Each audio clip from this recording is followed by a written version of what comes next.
It was October 1956. We had just come cross-country from the state of New York with a car and all our possessions in a trailer, and stayed in a motel in San Mateo. But my husband then found a job in San Jose, so we had to look for a place in the area. I had never been that far south of San Mateo, so I didn't quite know what to expect. Well, we went along Bayshore, which was definitely not a freeway. It had traffic lights. I believe it had traffic lights. There may have been just stop signs. Certainly no overpasses. And there was this sign, the realtor's advertisement or developer's advertisement, your place in the sun, and it was a colorful fence and palm trees that looked kind of unhappy of having been transplanted. And I said to my husband, well, model homes, let's have a look. And he said, oh, can't afford it anyway, you know, so why bother? And I said, well, looking doesn't cost anything. So we went and looked, and were in one of the model homes when the salesman came, and then he told us that this was a new development eventually it wound up to be 1,600 houses, but this was Unit 1, and it was for veterans. And lots of people were to be employed by either Moffett Field or the Lockheed, which had just moved in. And unfortunately, my husband wasn't an American veteran, he was a Dutch veteran, having been trained in England, and so that didn't count. But the salesman said, there are resales already, you know, and he said there's a house available, and the family wants to go back to New York. That's just where we had come from.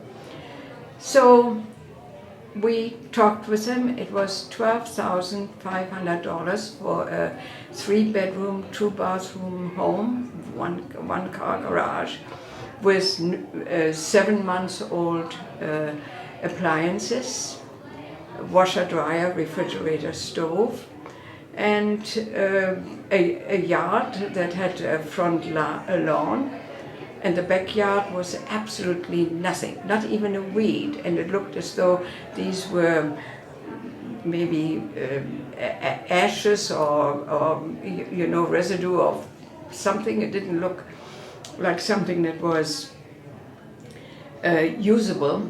But the salesman said, oh, this is going to be a rich black soil. All it needs is water. And I thought, well, you know, not very likely. But in any event, we didn't have the required $1,250 down that it was going to be. We had only a little under $1,000, and so he offered take out a second mortgage, and we said, my husband said, no, we can't do that.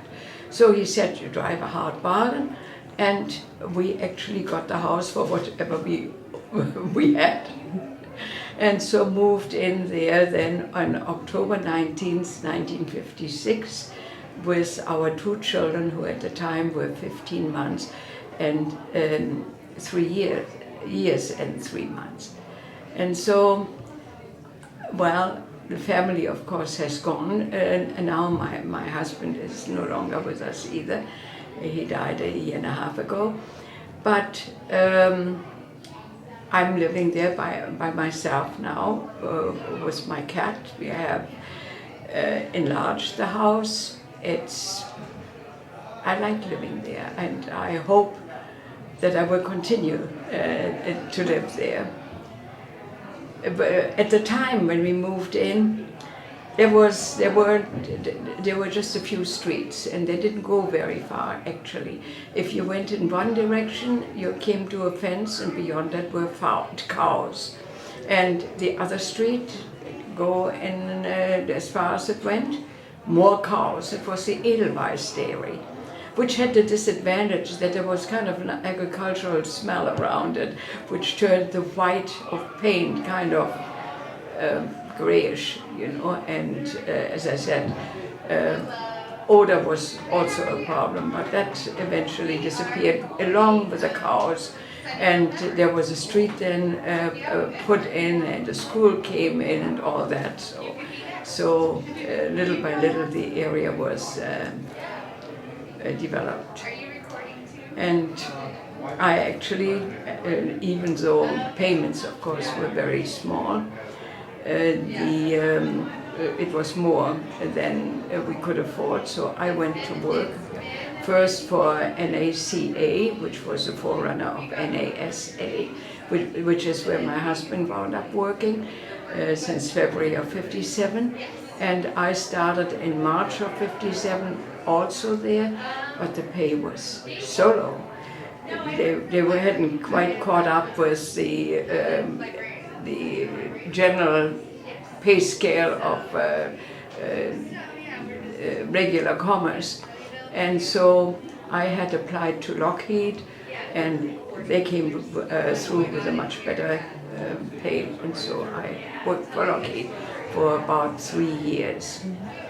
And well,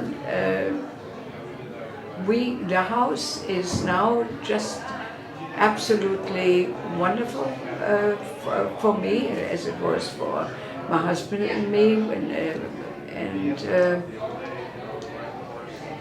I hope to stay there for as long as I can.